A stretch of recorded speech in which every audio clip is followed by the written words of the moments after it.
ભગવતે વાસુદેવાય. નમસ્કાર ભક્તજનો, MJ સાત્વિક ચેનલમાં આપનું સ્વાગત છે. જન્માષ્ટમી વ્રત કથા. મથુરામાં રાજા ઉગ્રસેન રાજ્ય કરતા હતા. તેને પવનરેખા નામે રાણી હતી. એક દિવસ તે પોતાની સખીઓ સાથે પવન વિહાર કરવા ગઈ.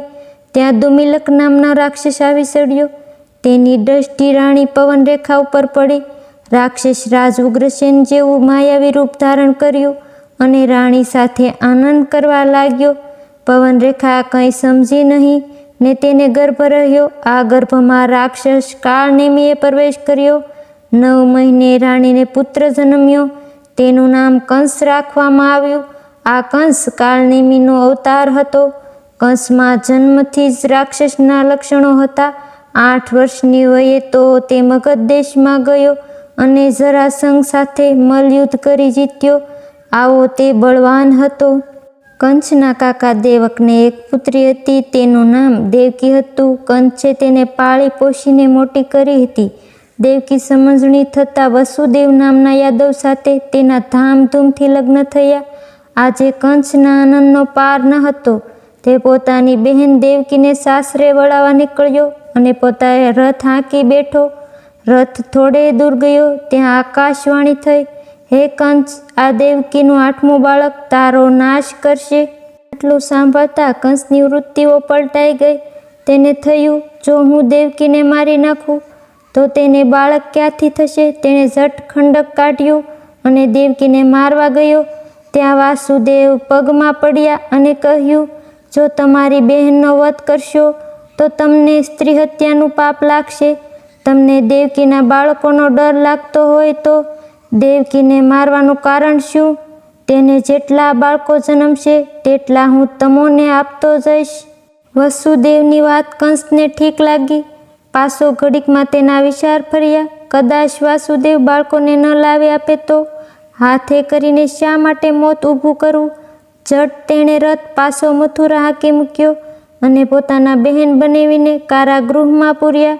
કંસના પિતા ઉગ્રસેન કંઈ હા ના કહે તે પહેલાં તેમને પણ ગાદી ઉપરથી ઉઠાડી મૂકી કારાગૃહમાં પૂર્યા. આમ કંસ પોતાના પિતાના જીવતા જ મથુરાની ગાદી ઉપર ચડી બેઠો. પ્રજા તેના ત્રાસથી કંટાળી ગઈ.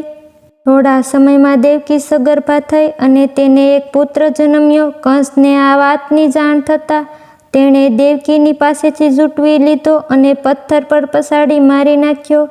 આમ દેવકીના એક પછી એક સપુત્રોનો કંસે નાશ કર્યો. આ સમયે ક્ષત્રિય કુળમાં ઉત્પન્ન થયેલા દૈત્યોથી પૃથ્વી પીડાતી હતી. દૈત્યોના ત્રાસ સહન ન થવાથી પૃથ્વી બ્રહ્માને શરણે ગઈ. બધા દેવો ભેગા થયા અને પૃથ્વીનો આશ્વાસન આપી તેનું દુઃખ નિવારણ જણાવ્યું. દેવો એક પછી એક પૃથ્વી ઉપર અવતાર લેવા માંડ્યા. દેવાંગના વ્રજભૂમિમાં ગોપી બની દેવો ગોવાળિયા બન્યા. દેવકી 7મી વાર સગર્ભા થઈ. તે સમયે શેષ પોતાના અંશ વડે દેવકીના ગર્ભમાં પ્રવેશ કર્યો. પરંતુ યોગમાએ દેવકીના ગર્ભ વસુદેવની બીજી સ્ત્રી રોહિણીના ઉદરમાં મૂક્યો. આમ દેવકીનો ગર્ભ નિર્વિઘ્ન પહોંચી ગયો. રોહિણીને 9 માસે પુત્ર જન્મ્યો. તેનું નામ રામ પાડ્યું. રામે બલપૂર્વક પલ્લંબાસુરને મારી નાખ્યો. તેથી તે બલરામ કહેવાયા. બલરામ શેષ અવતાર ગણાય છે. દેવકી 8મી વાર સગર્ભા થઈ. ગોકુળમાં નંદરાજા વસુદેવના પરમ મિત્ર હતા. તેને જશોદા નામે પત્ની હતી. તે પણ આ સમયે સગર્ભા હતી. તેના ગર્ભમાં યોગમાએ પ્રવેશ કર્યો. દેવકીને વસુદેવ કારાગૃહમાં હતા. તેવામાં શ્રાવણ મહિનાની 8મ મધરાતે દેવકીને પુત્ર જન્મ્યો. પુત્ર જન્મતાની સાથે કારાગૃહમાં દિવ્ય પ્રકાશ ફેલાયો. પ્રકાશમાં વસુદેવે શંખ, ચક્ર, ગદા તથા બ્રહ્મ ધારણ કરેલા ભગવાન વિષ્ણુને જોયા. વસુદેવ ભગવાનના શરણોમાં ઢળી પડ્યા. ઘડીકમાં ભગવાન વિષ્ણુ દેવકીના બાળકમાં સમાઈ ગયા. વસુદેવના હૃદયમાં હવે ધીરજ આવી. તેમણે જોયું કારાગૃહના લોખંડી બારણા ઉઘાડા રહી ગયા હતા. દીવાના પ્રકાશમાં ચોકીદારની પર દ્રષ્ટિ કરી તો બધા ઘસઘસાટ ઊંઘતા હતા. વસુદેવ સાવધ થયા અને ગમે તે ભોગે દેવકીના બાળકને બસાવવાનો તેમણે નિશ્ચય કર્યો. તેઓ બાળક કૃષ્ણને ટોપલીમાં મૂક્યા અને ટોપલી માથે મૂકી સાવધાનીપૂર્વક ચાલી નીકળ્યા. તેઓ યમુના નદી કાંઠે આવ્યા. યમુનામાં ઘણા ઘૂંઘવાટ પાણી થઈ રહ્યું હતું. આજે તેમના શરીરમાં દેવી શક્તિનો સંચાર થયો હોય તેમ તેમણે ગમે તે સંકટ પ્રતિકાર કરવાનો નિશ્ચય કર્યો. સાહસપૂર્વક તેમણે નદીના પાણીમાં પગ મૂક્યો. ધૂંધવતી યમુના નદી જાણે શાંત બની ગઈ. વાસુદેવ હેમખેમ ગોકુળમાં નંદરાજાને ઘરે ગયા.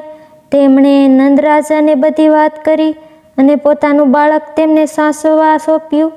જશોદાને આ જ સમયે એક છોકરીનો જન્મ થયો હતો.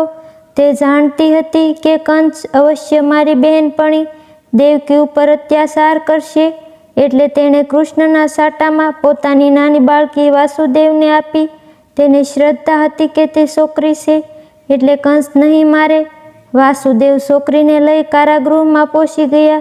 વાસુદેવ છોકરી દેવકીના ખોળામાં મૂકી અને બધી વાત કહી. કારાગૃહના બારણા બંધ કરી દીધા.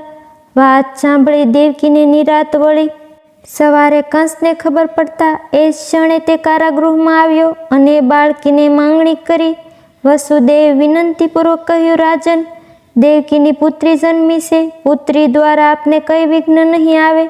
કંસે કહ્યું, વાસુદેવ, તમારે કહેવું ખરું છે, પરંતુ બતાવો તો ખરા. વસુદેવ વહાલથી છોકરીને કંસના હાથમાં આપી. કંસ છોકરી જોઈ ખડખડાટ હસી પડ્યો અને બોલ્યો, વાસુદેવ, હું મૂર્ખ નથી કે હાથે કરીને કૂવામાં પડું. આમ કહી નિર્દય કંસે છોકરીને પથ્થર ઉપર બળપૂર્વક પસાડી. પણ આ શું? છોકરી અદૃશ્ય થઈ ગઈ અને જતા જતા બોલી, કંસ, ઈશ્વરની લીલા તું શું સમજી શકે? મૃત્યુ ટાળવા તે અનેક બાળ હત્યાઓ કરી, પણ મૂર્ખ, તારો શત્રુ બાળ રૂપે ગોકુળમાં ઉછરી રહ્યો છે. આ દેવી વાણી સાંભળી ત્યારથી કંસનો અજંપો વધવા લાગ્યો. તેણે પોતાને રાક્ષસ મિત્રો અને પૂતના જેવી દાસીઓને ગોકુળ મથુરાના બાળકોને મારી નાખવાનું કામ સોંપ્યું. પૂતના માસી રૂપે નંદરાજાને ઘરે ગઈ અને સ્તનપાન હળાહળ વિષ સોંપડી કૃષ્ણને સ્તનપાન કરાવવા ખોળામાં લીધું. પરંતુ કૃષ્ણ પોતાના સાટે નાગને સ્તનપાન કરાવ્યું. ઘડીકમાં પૂતના મૃત્યુ પામી. કંસની આખી યોજના ફોગટ ગઈ. ત્યાર પછી કંસે બકાસુર, ધેનુકાસુર, કેશી, આઘાસુર જેવા રાક્ષસોને મારવા મોકલ્યા, પરંતુ કૃષ્ણ તે બધાનો નાશ કર્યો. કંસ જેમ જેમ યુક્તિઓમાં નિષ્ફળ ગયો તેમ તેમ તેની ચિંતા વધવા લાગી. છેવટે તેણે અક્રૂરજીને રથ લઈને કૃષ્ણને તેડવા મોકલ્યા. ગોપીઓની વિદાય લઈ અક્રૂરજી સાથે ભગવાન કૃષ્ણ મથુરામાં આવ્યા. અહીં કંસે કૃષ્ણને મારવા જાત જાતની યુક્તિઓ કરી રાખી હતી. કૃષ્ણ મથુરાની સાંકડી ગલીમાં પ્રવેશ કર્યો તે વેળાએ કંસે કુવલિયા પીઢ નામના મંદોમત હાથીને છૂટો મૂક્યો.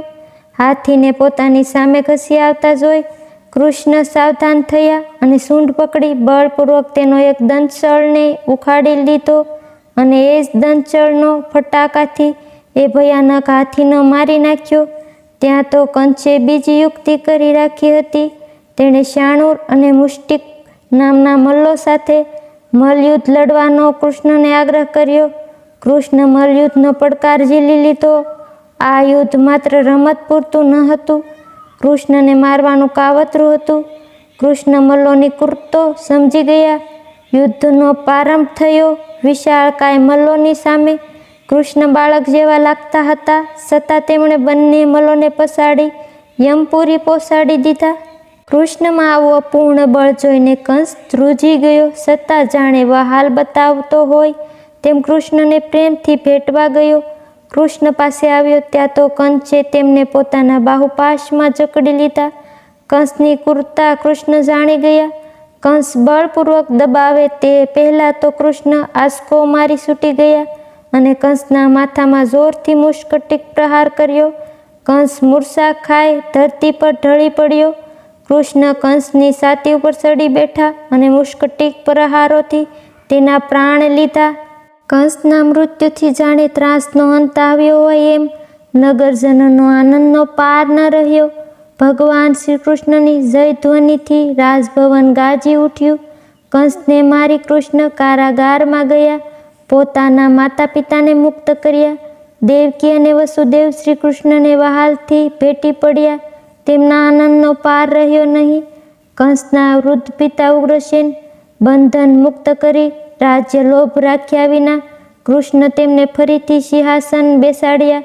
ત્યાર પછી તેઓ અનેક રાક્ષસોનો નાશ કરી દ્વારકા ગયા અને ત્યાં યાદવો માટે રાજધાની સ્થાપી. મહાભારતના યુદ્ધ વેળાએ તેઓએ પાંડવોના પક્ષમાં રહી અર્જુનને ગીતારૂપી પરમ જ્ઞાનનો બોધ આપ્યો અને પોતાના બળ બુદ્ધિ અને ચાતુર્યથી કૌરવોનો સંહાર કરાવ્યો. આ રીતે ભગવાન શ્રી કૃષ્ણ સમગ્ર ભારતમાંથી અત્યાતીઓના નાશ કર્યો. તેઓ વિષ્ણુનો 8મા અવતાર હતા અને જન્મ પણ 8મના દિવસે થયો હતો. આથી આ દિવસ જન્માષ્ટમીના નામે ઓળખાય છે. જન્માષ્ટમીનું વ્રત સુખ સમૃદ્ધિ સંતતિ અને સંપત્તિ આપનારું છે. આ વ્રત સૌથી પહેલાં રાજા યુધિષ્ઠરે કર્યું હતું. તેના પ્રભાવે તેઓ ગયેલા વૈભવ પાછો મેળવી શક્યા હતા. બોલો કૃષ્ણ કનૈયા લાલ કી જય. વિડીયો જોવા બદલ આપનો ખૂબ ખૂબ આભાર. ધન્યવાદ. આપ સૌ હરિભક્તને મારા જય દ્વારકાધીશ.